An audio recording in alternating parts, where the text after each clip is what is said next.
The Valuemart Anomaly, dissecting the aisle 9 case. All right, let's just jump right into it. Today, we're unpacking a bizarre, literally chilling case study of an overnight shift. Imagine, the hushed, tense environment of a massive, empty grocery store in the dead of night. It's that eerie setting where the completely mundane collides head-on with the truly inexplicable. Nobody warned me about aisle 9. Nobody had to. Think about that for a second. The narrator walks into this job completely blind to the reality of what actually happens when the doors lock and the daytime customers leave. Before we even get into the timeline or the video evidence, and oh man, there is video evidence, this single sentence just perfectly encapsulates the mystery we're about to unravel in this explainer today.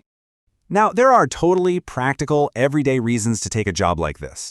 The hours are 10 p.m. to 6 a.m., the task is just quiet stocking, and the best part? It pays double. The narrator actually mentions taking this shift just to quickly pay off a truck. Pretty relatable, right? But contrast that perfectly mundane reality with the immediate, absolutely sinister red flags introduced by the trainer, a guy named Dave. See, Dave casually mentions a strict curfew for aisle 9. He just brushes past the flickering lights and these strange, unseen rustling noises like they're just standard workplace hazards. No big deal. Well, the very first night on the job shows exactly how fast things go off the rails. The shift kicks off completely normally at 10 p.m., but cut to 2:58 a.m. As the narrator wheels a cart toward aisle 9, the lights at the far end just flicker and die. Total darkness. Then comes this sound. It's like plastic bags rustling. But remember, the store is completely empty. The narrator is so spooked they actually skip the aisle and just go straight home early that night. And what's truly unsettling here, it's not just the event itself. It's that when the narrator bailed, Dave, the trainer, didn't even ask why. He already knew. Fast forward to week 2, and the narrator learns the actual parameters of this anomaly. Because these aren't just vague, spooky superstitions, they are highly specific survival rules passed down by the veteran overnight crew. Rule number 1, never ever stock aisle 9 after 3 a.m. Number 2, if the PA system crackles, do not answer it. And number 3, if you see footprints in the spilled flour, you have to follow them backward, never forward. I find these highly specific constraints so fascinating because they anchor the terrifying supernatural elements into a strict, undeniable logic. It kind of turns the horror into a predictable system. But as we know, systems only protect you if you actually follow them. And on night 14, the whole system breaks down. The daytime manager, who is completely detached from the overnight reality, complains that shipments are behind and issues a fatal, non-negotiable directive: just get aisle 9 done. So the narrator is basically forced by management to break the primary cardinal rule of the shift.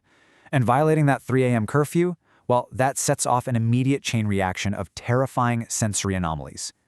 Picture this. You're completely alone in a massive, brightly lit superstore, and suddenly, boom, the power is cut.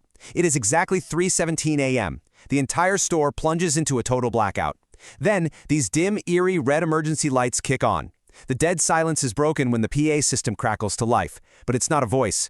It's just slow, wet breathing. And from the pitch-black end of aisle 9, a shopping cart slowly rolls out all by itself. It's totally empty, but pressed into the dust on the child's seat are small, incredibly fresh handprints. The source material paints just an unbelievably intense, claustrophobic picture of this moment. Obviously, after surviving that night 14 event, the narrator naturally demands some answers and asks the day manager to pull the security footage. The manager's response? We don't record overnights. Privacy reasons. Come on. It is a blatant, ridiculous lie. A massive superstore turning off its security cameras for employee privacy? Yeah, right. The narrator knows it's garbage, bypasses management entirely, and actually finds the back office DVR sitting right there, totally unlocked. So let's look objectively at the log for camera 4, the one covering aisle 9. We can trace exactly what went down. At 3:16 a.m., the footage shows the narrator completely alone, just stocking soup. Totally normal. But at 3:17 a.m., the lights go out, and the camera captures a second figure stepping right into the frame. It's small, maybe 4 feet tall, wearing a yellow raincoat with the hood pulled all the way up. It tilts its head, picks up a soup can, and turns the label directly toward the camera lens. Then, the timestamp suddenly glitches out. When the feed finally returns, the figure is just gone. The soup can is somehow in the narrator's hand, and there is a mysterious message left behind.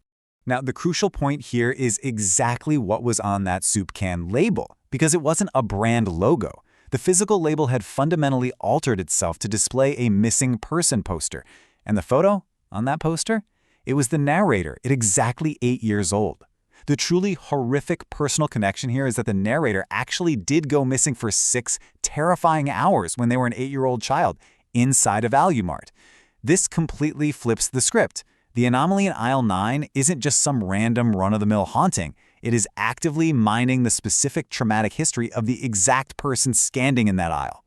And right as the tape glitched and that figure vanished, a message was left written in the thick dust on the store shelf. 2 words: "You forgot me." It's such a chilling, deeply personal accusation from whatever entity is manifesting in that store. It completely cements the fact that this haunting is tethered directly to that childhood disappearance. Okay, so just 3 nights later, the whole situation absolutely comes to a head. Night 17. The narrator has officially decided they're going to quit, but they're attempting to just power through this one final shift. The time is exactly 3:02 a.m., 2 minutes past the absolute deadline, and the narrator is standing right at the dark, deep end of aisle 9. The escalation here is extreme, and it happens incredibly fast. The lights immediately cut out again. That same emergency red glow returns.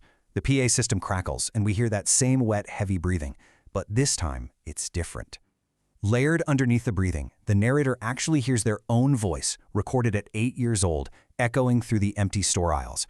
The voice says, "Mommy, the man said he'd buy me cereal if I waited here." And at that exact, terrifying moment, a physical, cold, wet hand grabs the narrator's ankle in the dark. The narrator frantically looks down, and there is absolutely no one there. The grip just releases into thin air. But when they look back up, a brand new soup can has materialized right on the shelf directly in front of them, with the label turned outward to face them. Remember, on night 14, the can showed the narrator's own missing poster. But here on night 17, the label displays a photograph of Dave. Yep, Dave, the veteran trainer who warned the narrator about the rules on night 1. Now, the official story from management was that Dave had simply quit the previous month, but this visual anomaly draws a terrifying, totally new connection regarding what actually happened to Dave. Scrawled directly underneath Dave's photograph on that altered soup can label, written unmistakably in the narrator's own handwriting, is a message. It simply reads, "Don't stock after 3. It's incredible how the core rule of this entire bizarre ecosystem loops perfectly back into focus. It acts as this desperate, urgent warning sent straight from the void. The source material actually concludes with the narrator locked safely inside the break room, frantically typing out this account with just 20 minutes left in their final overnight shift. They leave us with a stark summarization of the rules, heavily updated with their own terrifying experience. If aisle 9 goes dark, do not look down. Do not answer the PA system.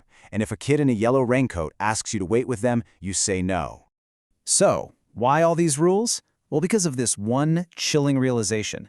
This is absolutely the ultimate horrifying takeaway from our analysis of the Valuemart case. The missing trainer Dave, the childhood echo of the narrator, the impossible anomalous labels, they all point to one undeniable conclusion. Some aisles aren't stocked with products. They're stocked with the people who stayed too long. This store doesn't just hold inventory. It literally consumes its own employees.